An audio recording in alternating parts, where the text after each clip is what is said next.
What is going on, everybody? Welcome back to the channel. Aftersound here, bringing you Splinterlands content daily. We also stream over on Twitch at This Is Aftersound, so come by and say hello.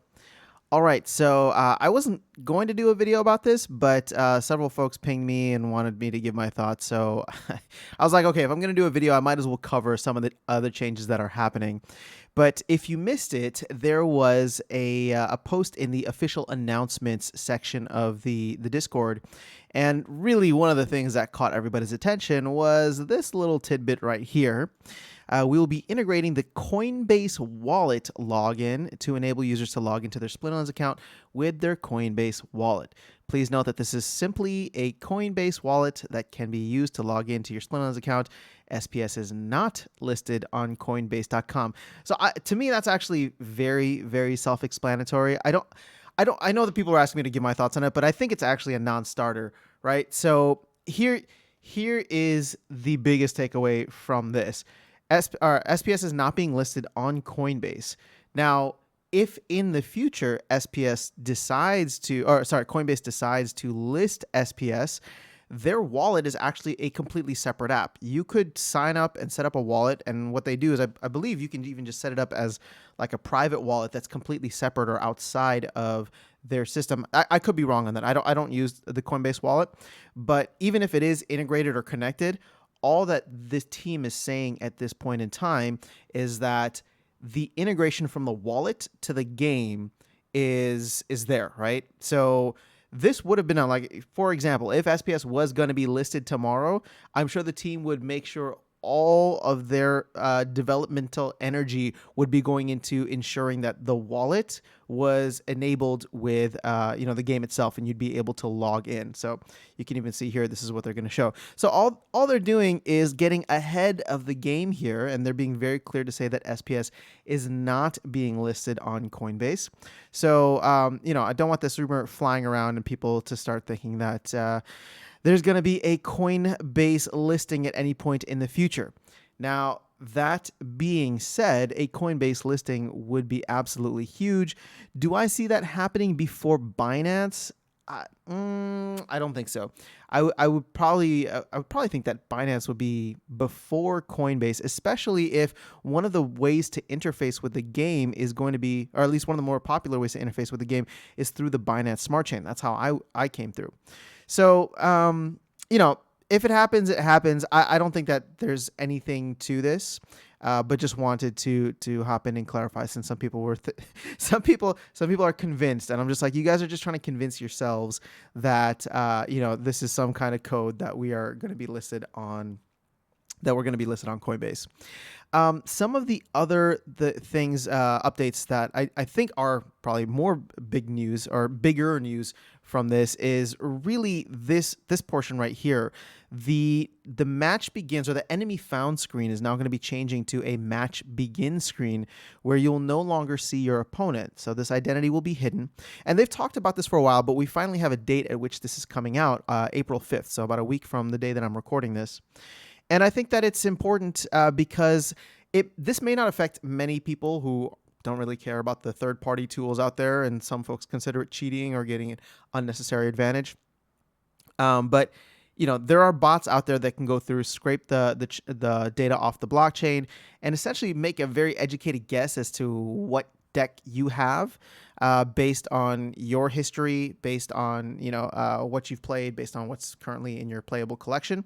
So that's been out there. I do feel like the team is doing a good job of trying to mitigate that, and I think this is going to be one of the best solutions, and probably not an end-all be-all solution, but it is going to be something that will make it'll make a couple things better. One, it'll reduce the outside outside interference or third-party advantages that people have, which, to be honest, for most things, I'm neutral. Like, if you're out there and you're taking advantage of that, like, you might have an advantage for a while, but it's not something that I feel is in the ethos of what the game is trying to accomplish. And so I do feel like the team will eventually try to make a certain type of adjustment within the game to mitigate that, right? And so here's that adjustment. The other thing too that people complain a lot about is win trading. Now, I don't know how much win trading happens. I know with the bot issues, people think that win trading probably happens a lot more than it does. And I think that there was an unfair kind of thing a couple of seasons ago where people were accusing certain accounts of win trading just simply due to the win streaks that they have. But I think that was proven false. Although somebody please correct me if that wasn't the case, because I'm assuming it's proven false because people weren't complaining about it anymore.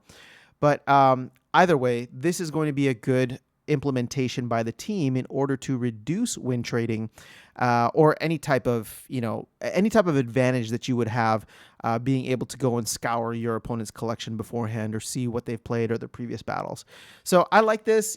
I think it makes the game a little bit more competitive in a sense. You're really just looking at what the most recent battles are. Although, if somebody was able to, in the 2.5 minutes, go and try and do some research on their opponent, I don't think that's necessarily a bad thing, right? In fact, like if you can do that and put together a team in 2.5 minutes, then, you're putting in the work and maybe you deserve to win. So this is going to eliminate that completely, obviously, and you will really only have this information available to work with the last 5 battles. So in that way, I mean, I'm happy with it. This is the direction the team is going. I think I like it. You really just focus on what's in front of you and, you work with the available information. And more importantly, everybody is going to be working with the same available information. So I really like that. And then I think this was already fixed. I mean, of course, it was already fixed. But the end of season leaderboards issue, yeah, I don't think there was anything else here that really caught my attention that was like crazy. Oh, there was... this is more so just funny. Hold on, where was it? We will be preventing players from being matched against themselves in battles. This is a very rare issue that was reported, and any possibility of that is not going to happen. So if you ever had a battle against yourself, I just want to know, because I want to see how rare this was.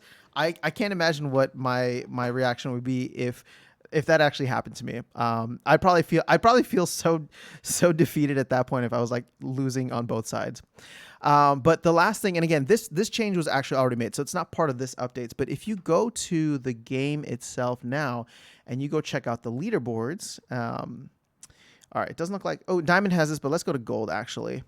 So as you can see now, there is a low power warning here for any of those accounts that have the rating in the league that they chose to be in. Let me clarify that. So the thing is, you have to accept going into a higher league, for example, right? So if they at some point accepted going into Gold, or they started the season in Gold, then what ends up happening is, even if they lose the power necessary, which is exactly what the case is here with this account, can we see how much power they have?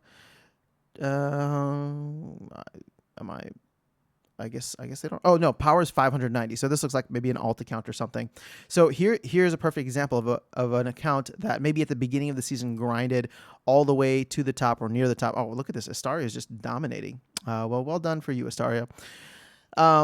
So this account, and actually all 3 of these accounts here, have the rating to get the leaderboard rewards for end of season, but they will not due to low power. And you can see that it's a good thing the number flips down or the ranking flips down from 1 down to 2 here, 3, 4, and then skips anybody that has low power. Now, if you are at one of these, and I think it's the top 25 or 30 that get, or top 30 that will get some kind of DEC reward at the end of season.